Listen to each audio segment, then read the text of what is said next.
Hey everyone, it's technology expert Burton Kelso here with another tech tip to help you get the most out of the technology in your life. Today I'm talking about my five, and I love it, I held up 10 hands or 10 fingers, my five top predictions for 2021.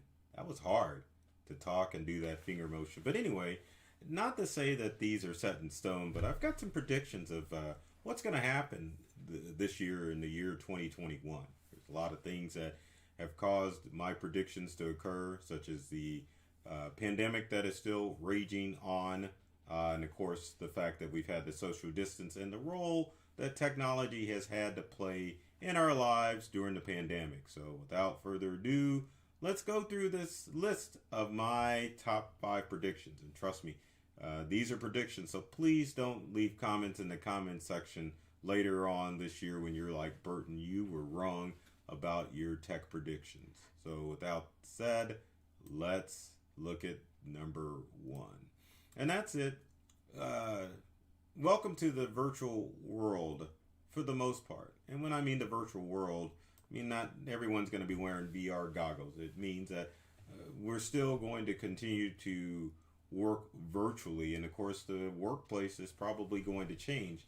Now keep in mind with workplace, you may have, when all this is over, people that still go back into the office, but industries like call centers and things of that nature may continue to have their employees work at home, or you're looking at more of a hybrid model as far as working at home and even school as far as being virtual is concerned.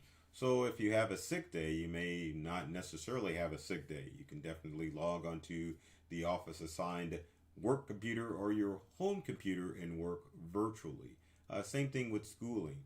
If parents want to, little Johnny's having a little fever and he can't go to school, same thing with little Susie.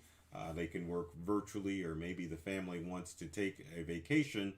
And with all of the internet access that's in most places, then your kids can continue to school without being interrupted. Now keep in mind, my prediction is not that it's just going to be all virtual. Be more of a hybrid setting, because we are human beings and there are people suffering during the pandemic because they're not able to get out and socialize. So we are social animals, so that aspect is not going away.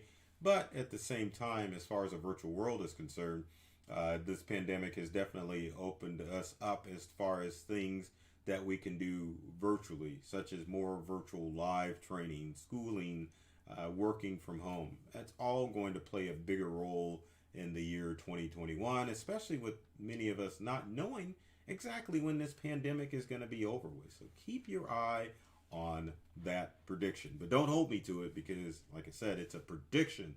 It's not set in stone. I'm not Karnak the Great, so let's go on with it.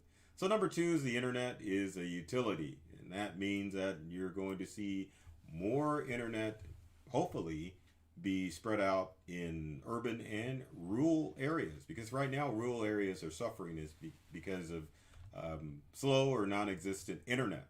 But it is going to be transformed so that even rural folks will be able to have access to high-speed internet. For you, those of you that are in urban areas or in the city, most rural folks are still running off of DSL, or sometimes even satellite, or even mobile hotspots, which don't give you the robust speed that we city folk enjoy. But you're going to see more of an expansion in 2021 as small ISPs in rural areas, and of course larger ISPs, provide ways for rural folks to get access to the internet. It will be considered a utility. Not saying that the government's going to step in and say, hey, you need to make this happen, but you may start to see more government entities give out incentives to internet service companies to get them to install either fiber or some type of wireless broadband throughout rural communities in order to get access to internet. But let's face it, when it comes to internet, it is a utility, because can you think of anything that you don't do that or that you do that doesn't require internet? And truth is that basically everything we do is internet based. It doesn't matter if we're on our desktop computers or even our smart devices. We are on the internet in some form of or another. So the internet definitely needs to transform itself into where it's a utility, where it's accessible to all. It almost goes back to almost 100 years ago when electricity wasn't considered essential. But then, obviously, as the years went on, electricity and gas or propane in some form was considered essential for all human beings in order to live a full and robust life. Obviously, there's parts of the world where electricity is not robust, but here in the United States, most everywhere you go, someone has electricity, and pretty soon you'll start to see it where everyone has access to at least decent internet speeds. So it'll be interesting to see how that all works out as far as internet is concerned. But it definitely, because of the pandemic, has become essential as you've got people who obviously are working from home, who are doing schooling from home, and many of us have turned to the internet as far as our entertainment. Yes, we've got TV over the airwaves, but most of us are getting our TV from some streaming service or some online service. So look for the internet to make a huge transformation in the year 2021. My next prediction is, I love this. Some poor soul working from home will be responsible for a large company data breach. That is going to be a big problem for every company that is. Now, I'm not going to make the prediction as far as the information is concerned because it could come from any of these large tech companies. Just last year, Twitter became hacked because there was a hacker or a cyber criminal, as we should call them, that was able to get to Twitter and obviously get access to sensitive company data, and it resulted in a Twitter breach. And that breach, especially with people working remotely, is as simple as Joe pretending that he's Stan from IT and asking for credentials for sensitive information at a large tech data company or a large organization. I mean, you see it all the time happen with hospitals and government entities, but some large company, I don't know who is going to get breached because some employee fell for a phishing scam. And that is the challenge with the remote working, is that phishing scams have definitely risen during the pandemic. No more do you have to really worry about someone hacking into your computer because most organizations have their employees remoting in through a VPN, which stands for Virtual Private Network. For those of you that don't know, and most of your tech devices, such as smartphones, tablets, and computers, usually have all of the updates that are keeping them safe from all of the bots that are trying to break into your devices. So it's definitely going to come down to an individual or a group of individuals that fall victim to some sort of phishing scheme or whaling scheme or even a spear phishing scheme where they inadvertently give out company secrets to some cyber criminal, and lo and behold, more of our personal information will fall out onto the internet. But it could be a little bit worse than that. So that is my prediction, because it's hard for companies to rein in employees, because when you're working remotely, you just get a little lax as far as what you are doing with the company computer or the network or just your casual work at home mentality. So keep that in mind. But before we go on to tip number 4, just want to remind everyone that if you're working remotely or whatever you're doing, just make sure that you're keeping on top of all of the data threats or cyber threats that are out there. There's a ton, but most of them are going to try to extract information from you via email, phone, or text messaging. So be on the lookout for those scams that are out there, and don't fall for them, because remember, 99% of cybercrime requires user interaction. So as long as you're not clicking on stuff or going to questionable websites, you're going to stay safe and you're going to keep your company safe from all of those threats out there. So moving on, we're at tip number 4. And I've got 4 fingers, even though up that you can't see them. But more people will choose upgrading their old technology rather than purchasing new technology. It used to be that you had to buy a new device every couple of years. That was the rule as far as technology is concerned. But as we move to more of an internet-based society, more and more people are going to be holding on to their old devices. Truth be told, you can realistically get up to 10 years of usage from your old laptop or desktop computer and probably 5 to 6 out of that old smartphone. With the economy the way it is, people obviously need to hold on to technology, but they're not going to be as quick to go out to purchase technology, and so you're going to see people who are going to be holding on to those devices.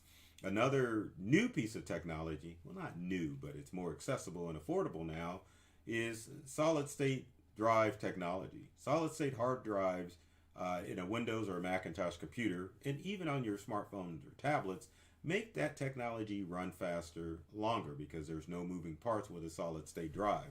So if you've got an older laptop or an older desktop computer's running slow, you can definitely give it new life by installing a solid state hard drive in that device and make it run like new.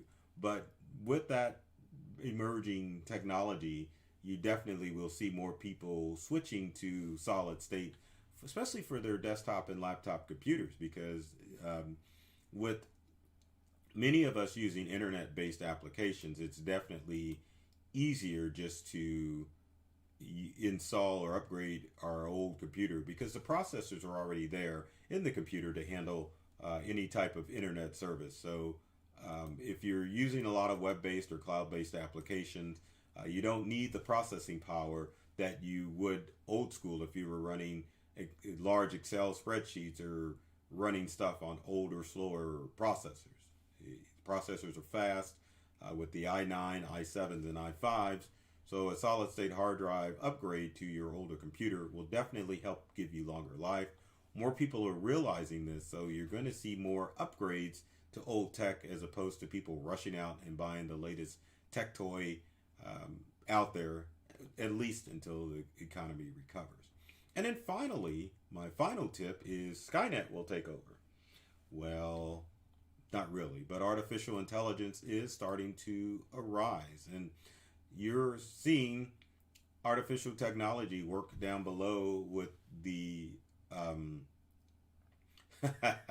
with the text to or speech to text that's going through with the closed captioning that I'm using right now, using a program that's obviously translating the words that I'm using and turning them into text. And it's kind of the same process that works with your Echo devices and also works with your smartphone with your OK Google and your Siri devices on your smartphone.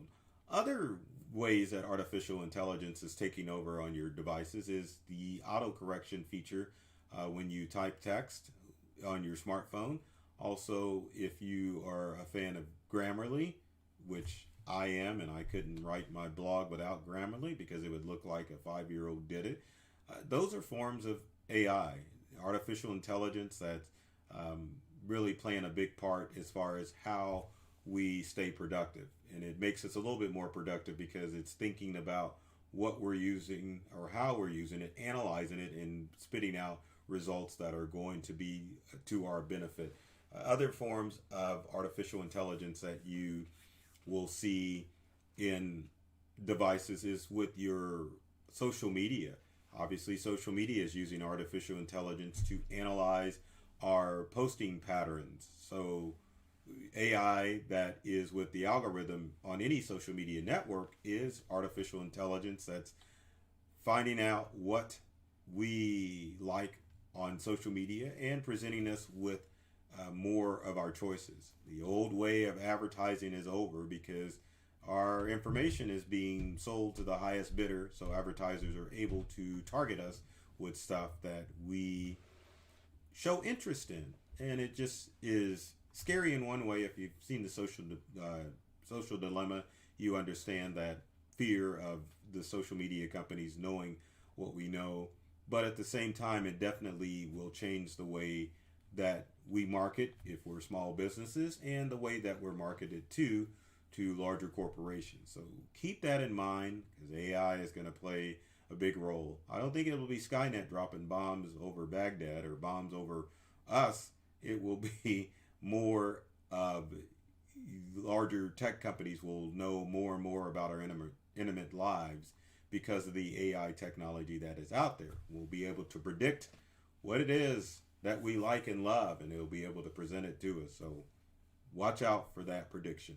So if you have any comments or questions, or if you have your own tech predictions, please leave them in the comment section below. Would love to see what some of you would predict what's going to happen technology wise in the year 2020. You know, luckily I would, or hopefully I would like to see the rise of the Atari 2600 and the Commodore 64, but those days are long gone, so I don't think we're going to see any of that happen. Also, too, if you enjoyed this video, be sure to like and subscribe the video and share with your family and friends if you've learned something or if you found something funny about the video that you're like, man, this idiot Burton doesn't know what he's doing. So with that said, I love technology. I've read all the manuals and I'm serious about making technology fun and easy to use for everyone. Take care of yourself and do many things to make you smile, and thanks for watching.